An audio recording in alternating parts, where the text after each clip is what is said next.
顾庄主，想必贵庄此时应该还在白丧之期吧？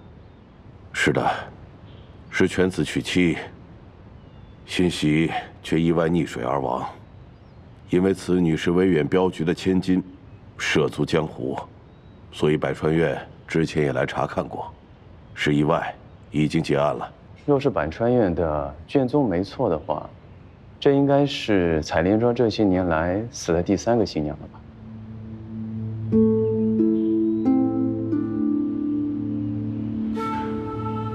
这都是陈年往事了。当年官府衙门也派人查看过，是意外落水，并无可疑。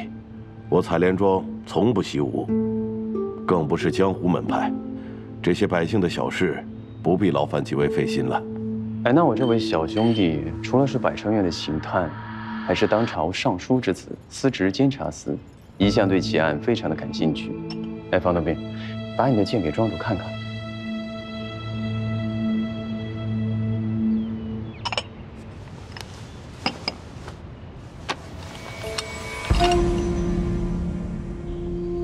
原来是方大人，失敬失敬。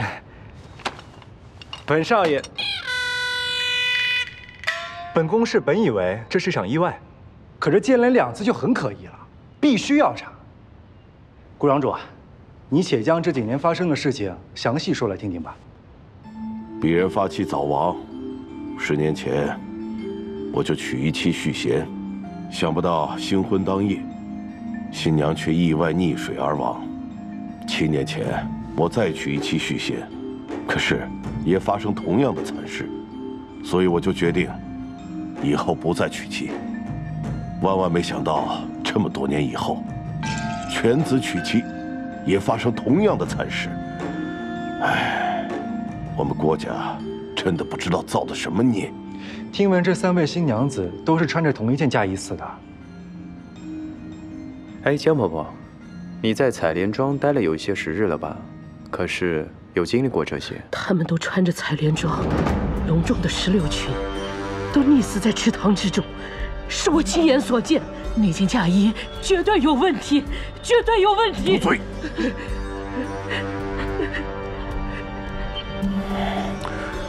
啊！镇上的人都爱嚼舌根，以讹传讹。 所以这次丧事就不便张扬了。想来郭庄主也不相信嫁衣杀人之说了。只是这相差这么多年，为何这3位新娘子还会穿同一件嫁衣呢？在下祖上是赵族人，这16群嫁衣是祖上传下来的宝物，我们每一代子孙都必须要传承。人是怎么死的，我并不感兴趣。 我只想知道尸魂在哪儿。尸魂？什么尸魂？右手有6根手指，身体被烧伤过，所以外貌丑陋。我这么说，你可有印象？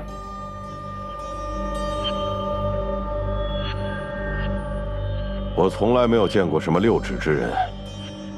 阁下为何这么问呢？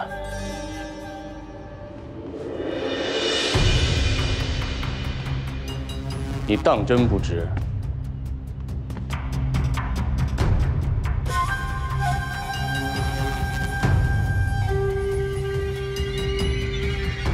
最好想清楚。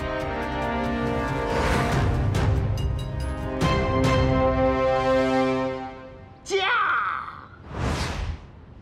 哈哈！你这孽障竟然在此！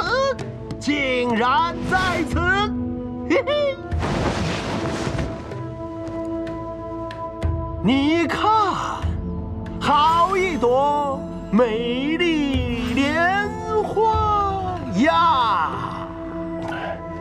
嘿，你往哪里跑？二叔，二叔，别闹，二叔！二弟，我已经跟你说叫你看好二叔，你还跑来这边，我有客人在呢。对不起，父亲，是我的错，一会儿我自去领罚。哎，要你看住二叔，为何让他跑到这里？ 惊吓了客人，失礼了。这是舍弟郭坤，从小得了一场怪病，有些疯癫，这是犬子国货。各位见谅，此乃舍弟郭坤，少时得了怪病，有些疯癫，哎，失礼了。此乃犬子国货，国货，国货，国货！二叔，带走，把他带走。二叔，嘿，你跑不了了，你跑不了了！我弟发病的时候，只有我才能制止他，恕郭某失陪了。郭庄主不急不急，李某呢倒是有个不情之请。听闻采莲庄莲花盛名，不知我们可否到庄上去赏赏莲花呀？啊，好，那三位请便。